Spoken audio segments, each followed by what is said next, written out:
আচ্ছা বলো তো এই জিনিসটা কি, তোমরা কি কেউ গেস করতে পেরেছো? আচ্ছা তোমরা গেস করো, চলো ততক্ষণে রেসিপিটা তোমাদের সাথে একটু শেয়ার করে নিই। আমি এখানে একটা খালি বাটি নিয়েছিলাম আর তার মধ্যে কিন্তু 2 প্যাকেট দুধ একটুখানি জাল দিতে বসিয়ে দিয়েছি। এই বর্ষার দিনে কিন্তু টুপটাপ করে আম পড়তেই থাকছে আর আমাদের গাছ থেকেও কিন্তু অনেক আম পড়েছিল, তাই ভাবলাম চলো আজকে পাকা আম দিয়ে একটা তোমাদের সাথে সুন্দর রেসিপি শেয়ার করব। প্রথমেই আমি আমটাকে ভালো করে ধুয়ে নিয়েছি, কারণ এখন যেহেতু বর্ষার দিন তাই নোংরা থাকবে, তাই আমটাকে কিন্তু আমি খুব ভালো করে ধুয়ে নিয়েছি যাতে কোনো নোংরা না থাকে। আর তারপরেই দেখো আমি কিন্তু এখানে আমটা কেটে নিচ্ছিলাম। আমার কিন্তু আমের সাইড গুলোই লাগবে, তো দেখো এখন আমের সাইড গুলো আলাদা করে নিয়েছি আর আটিগুলোকে কিন্তু আমি আলাদা করে রেখে দিয়েছি। আর এদিকে দেখো আম থেকে কিন্তু পুরো শাঁসটা আমি নিয়ে একটুখানি ব্লেন্ড করে নিয়েছিলাম। আর আমি আমটা কিন্তু অনেকক্ষণ ধরে মিক্সিতে পেস্ট করে নিয়েছি, কারণ যাতে কোনো রকমের ছোবা না থাকে। ছোবা থাকলে কিন্তু এই রেসিপিটা একদম ভালো লাগবে না খেতে, তাই তোমরা যদি করো তো এটা কিন্তু একটুখানি মাথায় রেখো। আর তারপরে দেখো আমি কিন্তু এখানে দুধটা ভিনিগার দিয়ে পুরো ছানা করে নিয়েছি। আমি এখানে ওই 1 লিটারের মতো দুধ নিয়েছিলাম আর এখানে কিন্তু ওই 200 গ্রামের মতো ছানা হয়েছিল। তোমরা যদি রেসিপিটা বেশি করতে চাও তোমরা কিন্তু পরিমাণটা বাড়িয়ে দিও। আর এদিকে আমার ছানাটা কিন্তু ভালো করে জল ঝরিয়ে রেখেছিলাম আমি, আর তারপরে কিন্তু হাতের সাহায্যে অনেকক্ষণ ধরে মেখে নিয়েছিলাম যাতে খুব একটা দানা দানা ব্যাপারটা না থাকে। আর তারপরে কিন্তু আমি ওই ছানাটার মধ্যে চিনি আর ওই যে আমটা আমি মিক্সিতে পেস্ট করে রেখেছিলাম তো সেই আমটা দিয়ে ভালো করে হাতের সাহায্যে কিন্তু মেখে নিয়েছি। এবার একটা খালি কড়াই বসিয়ে তার মধ্যে অল্প একটুখানি জল দিয়ে জলটাকে পুরো শুকিয়ে নিয়ে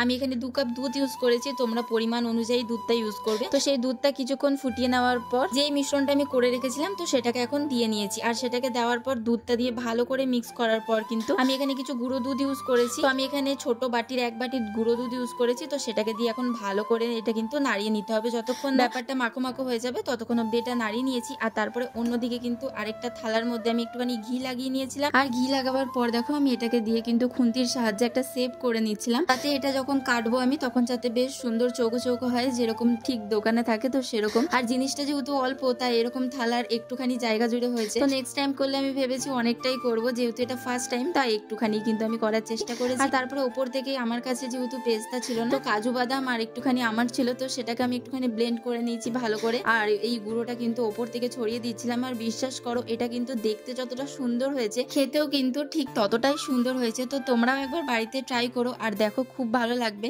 আর এই রেসিপিটার নাম হচ্ছে পাকা আমের কালাকাঁদ। কি তোমরাই বলো যে এটা দোকানের মতো হয়েছে না হয়নি?